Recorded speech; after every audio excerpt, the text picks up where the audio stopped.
여러분과 제가 예수를 나의 그리스도로 고백해요. 그러면 그것은 내 의지도 분명히 있어요. 그러나 영적인 현장에서는 내 안에 성령이 예수를 그리스도로 고백하도록 도와주시는 거예요. 그러면 그렇게 구원받은 사람들은 이후에 어떻게 살아야 될까? 신약은 한마디로 말할 때 너는 왕같은 제사장이다라고 선포를 해줘요. 그러니 여러분, 우리가 자녀가 태어났어요. 그러면 부모들은 어떤 기대감을 가져요? 예? 어떤 기대감을 가져요? 부모들은 이 아이가 장차 커서 대통령이 될 거야. 예? 이 아이가 커서 이 나라의 훌륭한 인물이 될 거야. 이 아이가 커서 나름대로 그런 기대감이 있어요. 저는 이것을 하나님이 우리를 하나님의 형상대로 만들어 주신 것, 그 상태를 저는 원복이라고 얘기를 해요. 그래서 삼위일체 하나님의 형상이 우리에게 있어요. 지금은 우리가 어떤 마음을 가지고 살아가느냐? 죄로 인해서 이런 모든 것들이 다 빼앗겼는데, 그것이 기능을 상실했는데 예수를 믿음으로 우리가 다시 회복하는 거예요. 그래서 내 얼굴, 내 언어, 내 삶 속에는 삼일째 하나님이 나타나고 드러나는 거예요. 이것이 우리의 신앙생활입니다. 하나님의 마음은 아버지의 마음이에요. 그래서 하나님은 우리에게 기대가 뭐냐? 예수 그리스도를 통해서 하나님이 만드신 원래의 모습대로 회복되어져 이 땅을 살아가는 거예요. 이게 다른 말로 말하면 신앙생활입니다. 조금 전에 함께 봉독했던 것처럼 하나님은 이스라엘 백성을 택해서 뭘 기대했냐면, 다른 모든 열방을 향해서 너희가 장남이 돼서 동생들을 잘 살펴가지고 그들이 너희처럼 하나님을 하나님으로 고백하고 신앙생활하게 너희들을 택한 거야. 그게 제사장의 나라다라는 뜻이에요. 그러면 오늘 우리에게 너희는 왕같은 제사장이다라고 할 때 제사장은 뭐예요? 여러분과 저는 나를 통해 예수 믿지 않는 사람들이 예수를 그리스도로 고백하게 하고 하나님의 나라를 확장하고 하나님의 뜻을 성취하는 일에 우리가 살아가야진 거고 사용되어지는 거예요. 여러분, 이게 분명해야 돼요. 그러면 하나님의 나를 향한 기대치가 무엇인지 말씀을 통해 깨달아지는 거예요. 말씀을 읽을 때 어느 날 이게 막 깨달아집니다. 말씀을 읽으면은 이 말씀의 원리가 내게 작동합니다. 다양한 부분들이 나타나는 거예요. 또 때로는 사람과의 관계 속에 만남의 부대낌이 있어요. 부대낌이 있어도 하나님 앞에 기도하면 하나님이 주시는 생각이 내 생각과 감정을 뛰어넘어서 주세요. 그래서 여러분 이 새벽에 나오셨어요. 그리고 하나님 앞에 기도해요. 출애굽기 7단계 기도하면서 여러분 구원받은 사람으로 하나님 앞에 죄짓지 않는 생활하고, 오늘도 내 생각과 감정을 내려놓고 나의 자아를 처리하고 하나님이 늘 24시간 조명해지는 그런 성령의 인도하심 속에 내가 살아갑니다. 오늘도 말씀의 공급이 있었습니다. 오늘도 하나님이 기뻐하는 수준으로 신앙생활하고 열매를 맺어갑니다. 이것을 위해서 오늘도 하나님과 매일 교통합니다. 예배드리고 말씀의 공급이 있고 성령과 기도로 교통하고, 이런 부분들 속에 여러분들이 매일매일을 내가 아침에 선포하고 저녁에 내 자신을 뒤돌아보고, 그런 곳에 하나님이 열매를 맺게 해주세요. 여러분과 제가 그런 마음으로 살아가는 거예요. 그럼 이런 것을 또 다른 용어로 뭐라고 하느냐? 하나님, 오늘 내가 하나님의 대행자로 살아갑니다. 오늘도 이 새벽에 내가 하나님의 대리자로 살아갑니다. 오늘 제가 열심히 하나님 앞에 그 믿음을 가지고 살아가며 열매 맺고 하나님의 얼굴을 드러내고 하나님의 언어를 씀으로 인해 이런 일들이 이루어지기를 간절히 소망합니다. 그리고 여러분들이 오늘 이 새벽에 선포하는 거예요. 내가 하나님의 대행자다. 내가 하나님의 대리자다.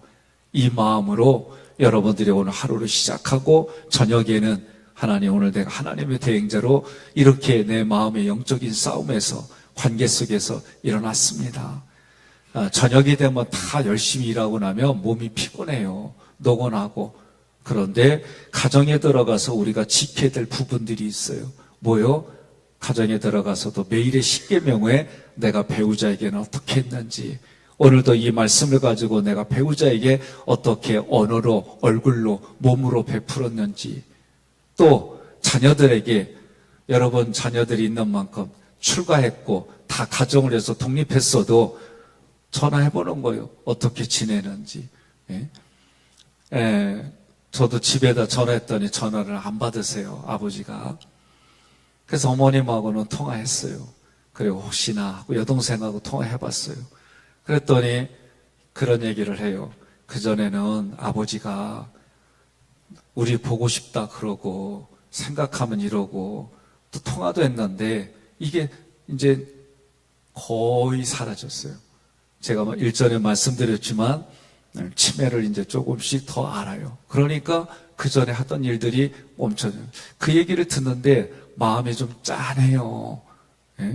늘 찾아뵙지는 못했지만 점점 더 음식도 줄어들고 여러 가지 얘기를 들어보니까 한쪽에서는 목회자로서 임종 예배를 여러 가지 하다 보니까 그런 부분들도 생각도 태워지고, 그러면서 생각되어진 건 뭐냐? 하나님 앞에 이 영혼, 지금까지 늘 기도하던 대로 하나님, 저의 아버지이기도 하지만 하나님이 마지막까지 붙들어 주시고 지켜주셔야 됩니다.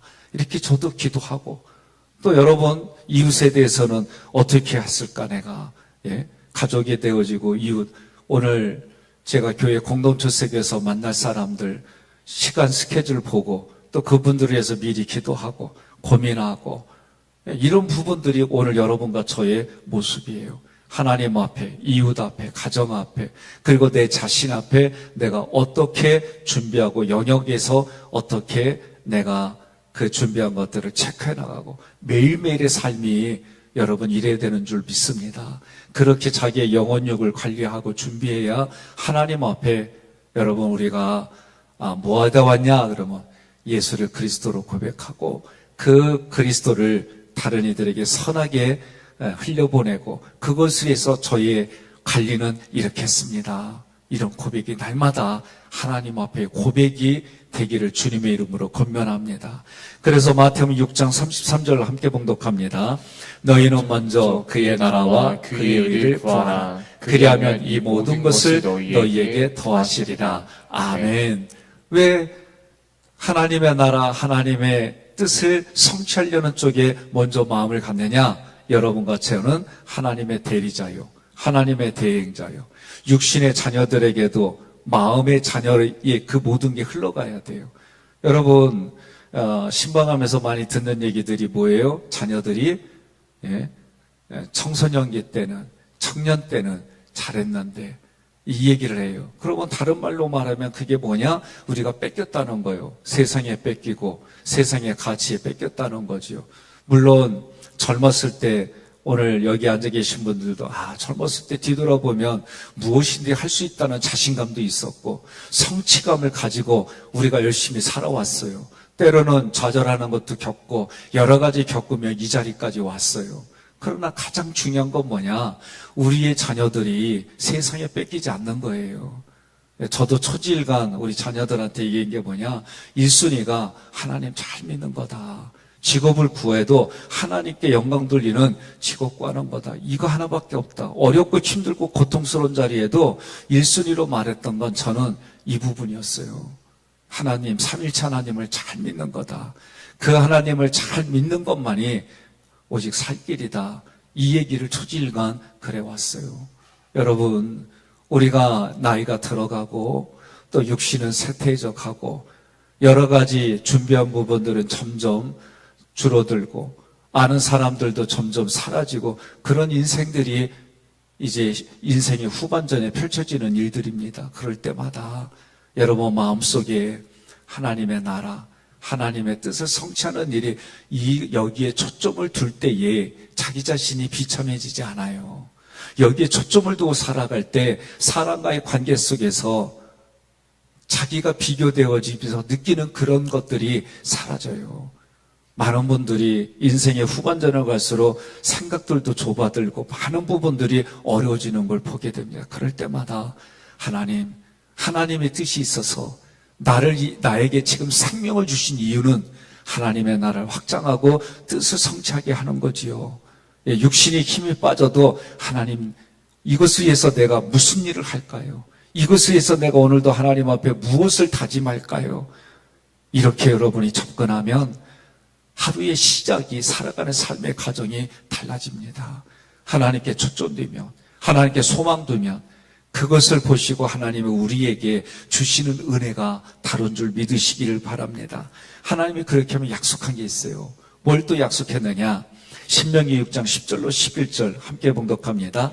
내 하나님 여호와께서 내 조상 아브라함과 이삭과 야곱을 향하여 내게 주리라 맹세하신 땅으로 너를 들어가게 하시고 내가 건축하지 아니한 크고 아름다운 성읍을 얻게 하시며 내가 채우지 아니한 아름다운 물건이 가득한 집을 얻게 하시며 내가 파지 아니한 우물을 차지하게 하시며 내가 심지 아니한 포도원과 감람나무를 차지하게 하사 내가 배불리 먹게 하실 때에 아멘 하실 때라고 그랬어요. 히브리서 4장 16절 말씀 보면 때를 따라 돕는 은혜를 얻게 하여 은혜의 보좌 앞에 담대히 나아가라 그랬어요. 여러분,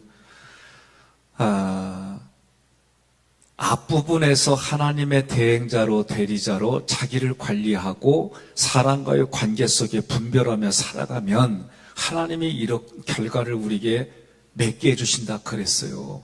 분명히 구약에서도 출애굽기를 통해 젖과 꿀이 흐르는 가나안 땅이에요.